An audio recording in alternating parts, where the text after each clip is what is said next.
నమస్తే, నేను మీ కుప్ప పద్మిని. ఇన్నాళ్ళు మీ సపోర్ట్ ని నాకు అందిస్తూ, మీ ప్రేమని నాకు అందిస్తున్న ప్రతి ఒక్కరికి కృతజ్ఞతలు.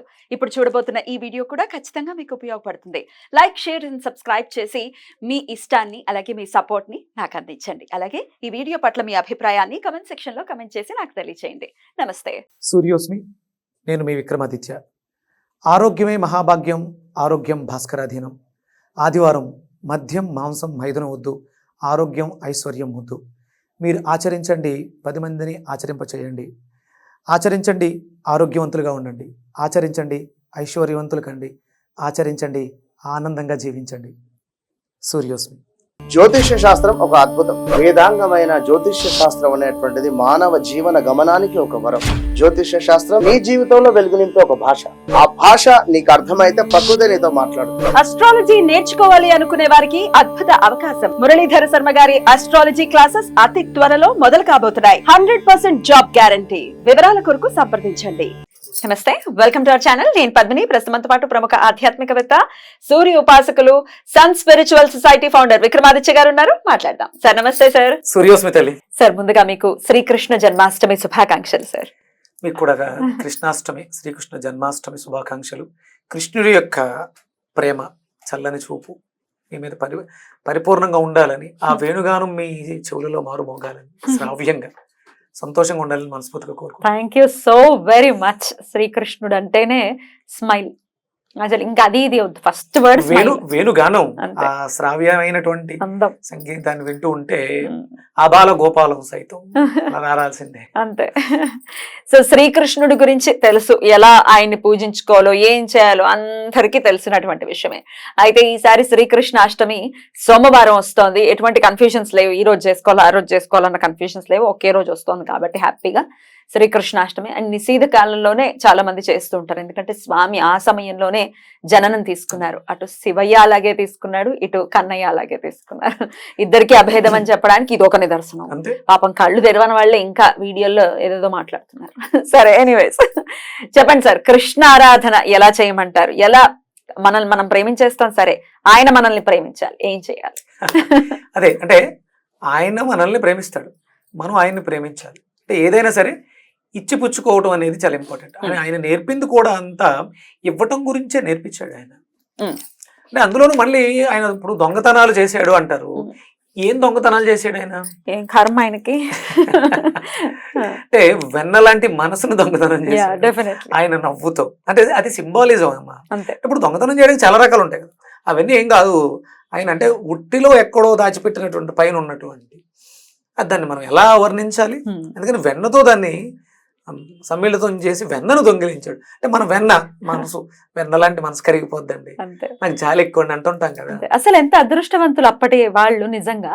అంటే ఇప్పుడు మనం పటానికో దేనికో పెడుతున్నాం, ఆ కాలంలో స్వామి స్వయంగా వెళ్ళిపోయాడు, నైవేద్యం పెట్టకుండానే స్వామి స్వీకరించేశాడు. ఏం అదృష్టవంతులు. అంటే మనం కూడా అంతటి అదృష్టవంతులం కావాలి. అంటే నివేదనలు ఏమి చేసామన్నది కాదు, మనసుని నివేదనగా చేద్దాం.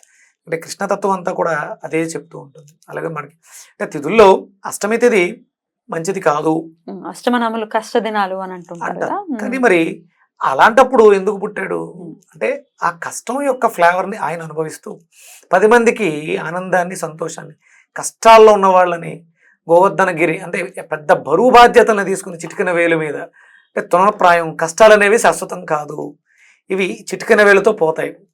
గోరు గొడ్డలతో మనం మాట్లాడుతుంటాం, ఆయన చిటికిన వేలను చూపించాడు. కష్టాలు అనేవి మీకు గోవర్ధనగిరిలా బరువుగా ఉన్న లేపాలనుకుంటే చిటికిన వేలుతో లేపేయచ్చు అని సింబాలిజంగా చూపించారు. అంటే ప్రతిదాన్ని కూడా మనం అలా చూడాలి. అష్టము అనేది చీకట్లు, డార్క్నెస్ ని చూపిస్తూ ఉంటుంది. అందుకని ఆయన నల్లన ఏమో. మరి తీసుకున్న నక్షత్రం ఏంటి? రోహిణి. రోహిణి నక్షత్రం, ప్రకాశవంతమైనటువంటి నక్షత్రం. మరి అది వృషభ రాశిలో ఉంటుంది.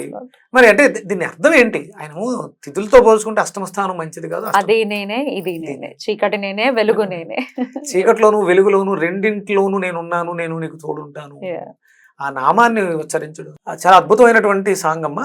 ఆవిడంత అద్భుతంగా శ్రీకృష్ణుడే పాడించాడేమో.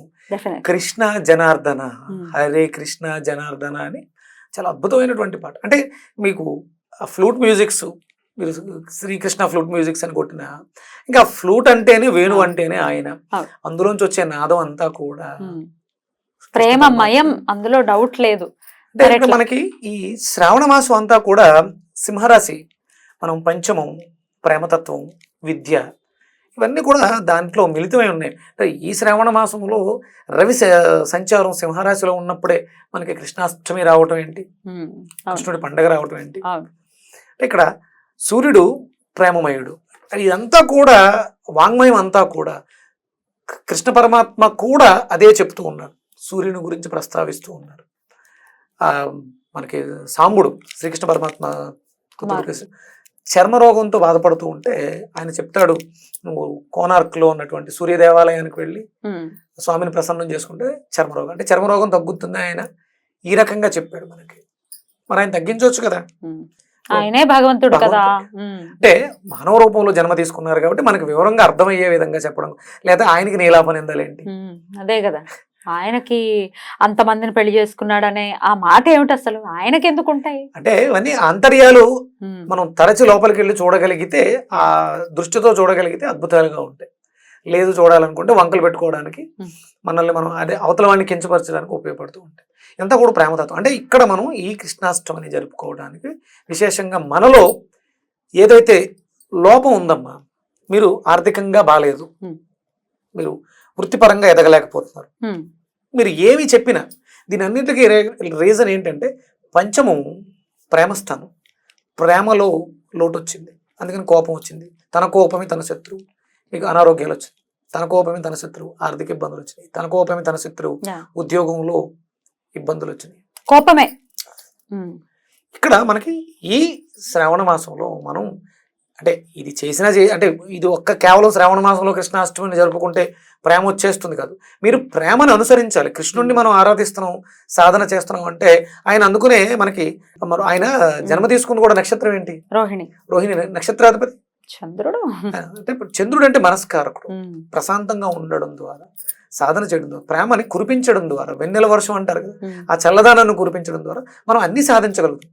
ప్రేమతో సాధించలేదంటూ ఏది ఉండదమ్మా. అని మనం ప్రేమించడం ద్వారా, ప్రేమను పంచడం ద్వారా ప్రతిదాన్ని పొందొచ్చు. పూజలు చేసేస్తాం, పూజ చేసేస్తే సరిపోతుంది. మీకు నేను చెప్పాను, లక్ష్మీదేవి అనుగ్రహం కావాలంటే విష్ణుమూర్తిని ప్రసన్నం చేసుకోవాలి. విష్ణుమూర్తి అంటే హృదయం, ప్రేమ, ఆ కమలాన్ని వికసింప చేయాలి. ఇప్పుడు మనం ఏం చేద్దాం, పూజలు చేద్దాం, సాధన చేద్దాం. సాధన చేద్దాం. కృష్ణాష్టమి రోజు ఇవ్వడం నేర్పుదాం. ఏదైతే మనకి లోటు ఉందో దాన్ని మనం పొందాలి కదా, అందుకని దాన్ని ఇచ్చేద్దాం. ఇస్తే వస్తుంది. ఎలా ఇమ్మంటారు, నేను చేయిస్తాను. శుభ్రంగా వీలైతే పొట్లకాయలు దొరికితే పొట్లకాయలు జ్యూస్ చేసుకోండి. పొట్లకాయ జ్యూస్ని స్వామికి నివేదన చేయండి. కొంచెం తేనె వేసి, లేదంటే మిరియాల పొడి, ఇవన్నీ వేసి స్వామికి నివేదన చేయండి. సాయంత్రం వీలైతే వెండి గ్లాసులో ఒకవేళ పొట్లకాయ దొరకలేదు ఏం చేయాలి, పాలన పట్టికి బెల్లం వేసి నివేదన, కొంచెం ఫ్లేవర్ బాగుండడం కోసం ఇలాచి పొడిని కలిపి స్వామికి నివేదన చేసి అక్కడ మనం ఎదురుగుండా వాటిలో ఉంచుకొని మనం ఆ చంద్రుడిని చూస్తూ, చంద్రకళని ఆస్వాదిస్తూ, ఆ చల్లని వెన్నెలను ఆస్వాదిస్తూ ప్రేమని భూమి మీదకి ప్రసరింపచేద్దాం. మన ఎదురుగుండా ఉన్నటువంటి వాళ్ళందరికీ, ఎవరెవరైతే విపరీతమైనటువంటి కోపము, ఈర్ష్య, ద్వేషాలతో రగిలిపోతున్నారో వాళ్ళందరి జీవితాల్లోనూ ఆ చల్లని ప్రశాంతత, చంద్రుడి యొక్క ప్రశాంతత రావాలని బ్లెస్ చేద్దాం. ఏదైతే ఇచ్చామో అదే తిరిగి వస్తుంది డెఫినెట్లీ. ఆ పాలని మెడిటేషన్ అయిపోయిన తర్వాత, ధ్యానం అయిపోయిన తర్వాత స్వీకరించడం. మన ఎదురుగుండా అంటే ఒక దీపాన్ని వెలిగించి, ఆవునేతితో వెలిగించినటువంటి దీపాన్ని పెట్టుకుని, అదే అక్కడే శ్రీకృష్ణ పరమాత్మ జ్యోతి రూపంలో భగవద్గీత, వీలైతే ఎదురుగుండా భగవద్గీతను పెట్టుకుని దానికి ఒక దీపాన్ని వెలిగించి, ఆ దీపాన్ని చూస్తూ, దీపం మన ఎదురుగుండా పెట్టుకుని దీపాన్ని చూస్తూ బ్లెస్ చేద్దాం. శ్రీకృష్ణ పరమాత్మ యొక్క పూర్తి శక్తి ఎక్కడుంది, భగవద్గీతలో ఉంది కదా. గీతను మనం ఎదురుగుండా ఉంచుకోవడం ద్వారా, మనం బ్లెస్ చేయడం ద్వారా ఈ ప్రేమను పంచి పెడదాం, ప్రేమను తిరిగి పొందుతాం. తప్పకుండా మీ ప్లేస్ లో మన వాళ్ళందరూ ఉన్నారు. రైట్, ఒకసారి వినిపిస్తారు. సో డైరెక్ట్ గా ఇప్పుడు లైవ్ లో చేస్తారు కాబట్టి మీరు ఆ సమయంలో చక్కగా, ఎలాగో పూజ అన్ని అయిపోతాయి చక్కగా కదా, ఈవినింగ్ టైంలో, సూర్యాస్తమయం సమయంలో తర్వాత, అంతేనా, సూర్యాస్తమయం తర్వాత. Okay, right. సో చెప్తూ ఉంటారు, కళ్ళు మూసుకుని మీరు ఏదైతే బ్లెస్ చేయాలి అనుకుంటున్నారో నా ప్లేస్ లో ఉన్నట్టుగా ఊహించుకుని డెఫినెట్ గా బ్లెస్ చేయొచ్చు ఎంటైర్ ఎర్త్ ని. Right sir. అలాగే సువాసనలు అంటే మల్లెపూలు కానీ లేకపోతే జాజులు కానీ Hmm. సువాసన భరితం మరువము ఇలాంటివి ఉంటాయి కదా, Hmm. అది మనం అక్కడ భగవద్గీత మీద Hmm. భగవద్గీత కొంత మీద వేసి. ఉంచి ఆ Hmm. సువాసన Hmm. వీలైతే ఏదో మంచి ఫ్రాగ్రెన్స్ అగరబత్తిని వెలిగించుకోవడం. Hmm. అంటే మనం ఈ రణగొణ ధ్వనుల మధ్య బయట వాతావరణం ఏం బాగాలేదు కాబట్టి మనం డిస్టర్బ్ అవ్వకుండా ఉండడం కోసం, Right. మనసు ఆహ్లాదకరంగా ఉండడం కోసం. Right sir. Ready. చేస్తారా సార్? రెడీ. Hmm. చేతులు హృదయం దగ్గర నమస్కరిస్తూ శ్వాసను గమనించండి. నిదానంగా నెమ్మదిగా శ్వాసను తీసుకోండి. బంధించండి, నెమ్మదిగా విడిచిపెట్టండి. చిరునవ్వుతో మళ్ళీ శ్వాసను నిదానంగా నెమ్మదిగా లోపలికి తీసుకోండి. లోపలికి వెళ్ళినటువంటి శ్వాస మనలో ఉన్నటువంటి కోపాన్ని, ద్వేషాన్ని, మానసికంగా చంచలంగా ఉన్నటువంటి మనసులో ఉన్నటువంటి నెగిటివ్ ఎనర్జీని పూర్తిగా పట్టుకొని విడిచిపెట్టడం ద్వారా నెమ్మదిగా విడిచిపెట్టండి. బయటకు వెళ్ళిపోతుంది. మళ్ళీ శ్వాసను పీల్చండి. ఆనందం, సంతోషం, ప్రశాంతత లోపలికి వెళ్తుంది. దుఃఖం, అశాంతి బయటకు వెళ్ళిపోతుంది.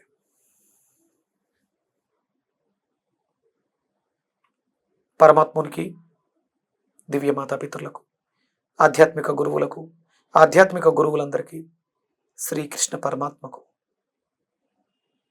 మీ దివ్య మార్గదర్శకత్వానికి, మీ దివ్య సహాయ రక్షణకు పరిపూర్ణ విశ్వాసంతో కృతజ్ఞతలు.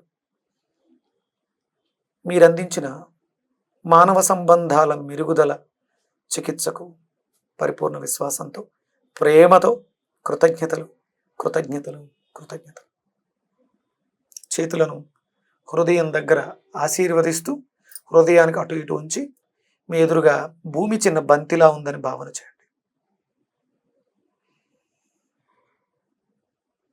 మీ హృదయంలోంచి ప్రేమ, ఆనందం, సంతోషం భూమి మీదకు ప్రసరిస్తున్నట్లుగా భావన చేయండి. మీ చేతులలోంచి ప్రేమకు ప్రతీకమైనటువంటి లేత గులాబీ రంగు కాంతి భూమి మీదకు ప్రసరిస్తున్నట్లుగా భావన చేయండి. ఎక్కడైతే ద్వేషం ఉందో అక్కడ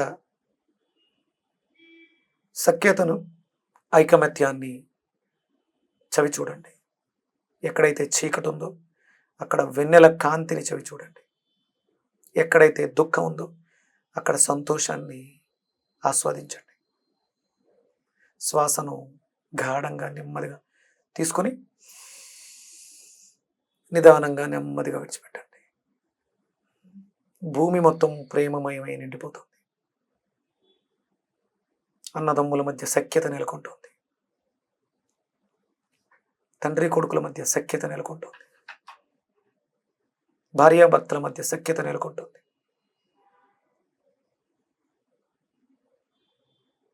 ఉప్పెనలా ఎగసిపడుతున్నటువంటి ఉద్వేగాలన్నీ కూడా ప్రశాంతమైనటువంటి సముద్రంలా మారిపోతుంది. చల్లటి పున్నమి వెన్నెలలో ప్రశాంతంగా ఉన్నటువంటి సముద్రాన్ని గమనించండి. సముద్రపు అలలు ప్రశాంతంగా వచ్చి కాళ్ళను తాకుతున్నట్లుగా చల్లని వాతావరణాన్ని అనుభవించండి.